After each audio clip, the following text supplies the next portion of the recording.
I am Evan Soroka, yoga therapist for diabetes. I'm also a type 1 diabetic for over 20 years. And this week with Mindful with Diabetes, we're going to be talking about the foundation to so many important practices of mindfulness, which is your breath. For me as a clinician who works with chronic illness and also as a practitioner who's often tending to my own imbalances, the breath it's like the major tool in your toolkit of self-care. In Sanskrit, or the language of yoga, the breath is known as pranayama. Pran is your life force, or chi, or your vital energy in the body. It's what animates you. Ayama is the expansion of that life force. It is the controlling or the influencing of that life force and directing it in a special way within the body. So pranayama is an expansion of your life force from within.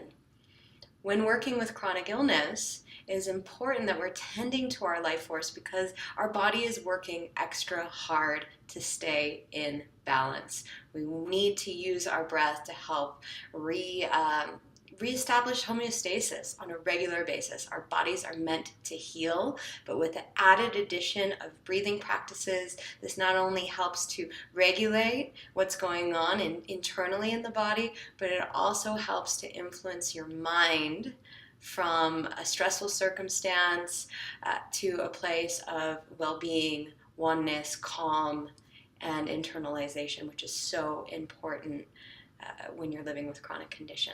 Why this is important: your breath is to your mind.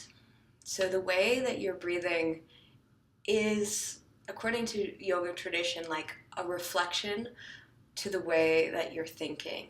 When we're breathing strenuously, or there's tension, choppiness, or even non-existence of breath, it often is symptomatic of what's going on in the mind, the tension of mind, the stress that we're often identified and attached to with regard to our illness.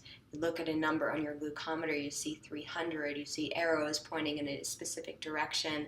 The mind often identifies with that number as who you are. So our ability to breathe is our own unique ability to separate ourselves from what we're observing with regard to our condition and give us some spaciousness and freedom so that we can respond rather than react. And it is in that response that we have more balance, we have more sovereignty, we have more choice in all of our decisions, and ultimately more freedom. The breath is the primary way that we regulate the nervous system. We regulate the autonomic nervous system, so that within the autonomic nervous system there's two balances of opposites. There's sympathetic activation and then there's parasympathetic activation. Sympathetic is like your fight or flight.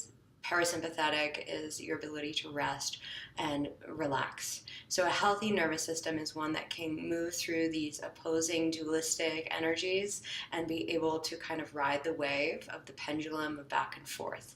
An unhealthy nervous system tends to preside more in one side than the other. So for instance, with diabetes, the tendency is to be more in this sympathetic state. Of course, we're always under like the the umbrella of what diabetes might swing our way. So we have to stay on guard. But unfortunately, when we're always staying on guard, it keeps us more in that sympathetic activation. So that fight or flight activation, which we inherently are going to be releasing more stress hormones into the body. And we all know that more stress hormones not only influence our insulin resistance, but it doesn't allow us to just relax. And if we can't relax, we can't restore our vitality. How? Well, it starts with moving and breathing. It's as simple as observing the way that you're breathing and breathing intentionally. So in yoga, we use something called ujjayi breath when we're practicing asana or the postures. And so I'm going to go over how to do this really quickly, and it can be for you to just start to tap into this either when you're going to a yoga class and really doing it intentionally, or practicing it with your eyes closed for 5 minutes and just using that as your ability to expand your life force within the body. My teacher's teacher related the breath to like food or to nourishment. So I'd like you to start to think about your breath as something like that. So Ujjayi is done from the throat. Although you're going to be breathing through your nostrils, not the mouth, you're going to feel that a lot of it's happening, a lot of the feeling is happening in the throat. So I often describe this to people originally or initially with the mouth open. So you can do this with me. You can open your mouth and like you're trying to fog up your glasses. You're just going to kind of like... And now I want you to do that with your mouth open, but inhaling, and feel the expansion in your chest. And then exhale out the mouth again. Okay, so that's step one, feeling that there's shape change happening here. Now close your mouth and try to create that same sound in your throat, but breathing through the nose.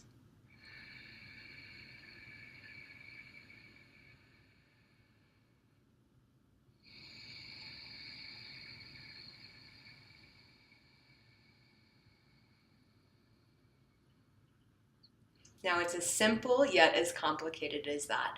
We have our patterns with the way that we breathe, so I encourage you just to like sit 5 minutes, put your timer on, practice with your eyes closed, breathing in through the nose and the throat, feel the shape change in your body, and then breathing out, engaging your abdominals, feeling the shape change as your body exhales, and just watch that with your mind. This is your ability, this is the precursor, the first step to really being able to influence change, because change is constant, and if we don't have control over everything, we may as well have control over some things. And then in addition, being able to learn how to surrender into the things that we cannot change. So noticing what you can change in your breath, and then also surrendering and relaxing. And sometimes it's in that actual relaxing that you receive even a more powerful benefit. Look out for next week. We're going to do a full pranayama practice, and over the next course of several weeks, we'll be taking this information and bringing it in a deeper way into our life practices, living with diabetes and other chronic conditions. Namaste.